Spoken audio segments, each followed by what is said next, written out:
मित्रांनो, बऱ्याचदा गाडी वॉशिंग केल्यानंतर किंवा कधीही गाडीमध्ये जर असा ओलावा असला की आपल्याला माहीत असेल की गाडीमध्ये असं मॉइश्चर तयार होतं, पूर्ण काच आहे ती अशी दिसते.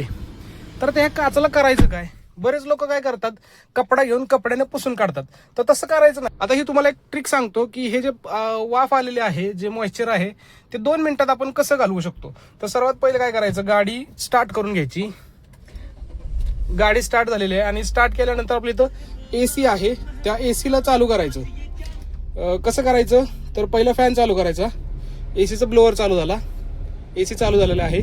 आणि हे जे नॉब दिसतोय फॅनचा थ्रो कंट्रोल करायसाठी आहे. आता हे आपल्या तोंडावरती म्हणजे समोर चालू आहे, इथं आहे पायामध्ये आणि हा पायामध्ये, हा पूर्ण इकडे घेऊन जायचं. जे हे साईन दिसतंय ह्या साईन वरती घेऊन जायचं. साईन वरती घेतल्यानंतर ऑटोमॅटिक ही लाईट आहे ती बंद होते, रिसर्क्युलेशनची लाईट आहे ती बंद झालेली आहे. आता पुन्हा जर मी इकडे माघारी घेतलं तर रिसर्क्युलेशन ऑटोमॅटिक चालू झालं. आता इकडे घेतलं की हे बंद होतंय.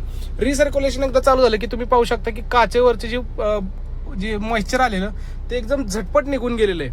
म्हणजे आपण फडकं घेऊन पुसायची काही एक गरज नसते, कारण आपल्या गाडीमध्ये हा डिफॉगर नावाची गोष्ट असते.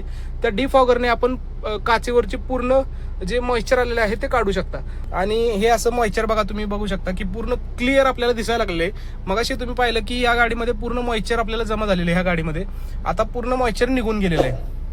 ही माहिती तुम्हाला कशी वाटली हे मला कमेंट करून नक्की सांगा. आणि अशाच माहितीसाठी आपल्या मोटर टॉक मराठी चॅनलला सबस्क्राईब करायला विसरू नका.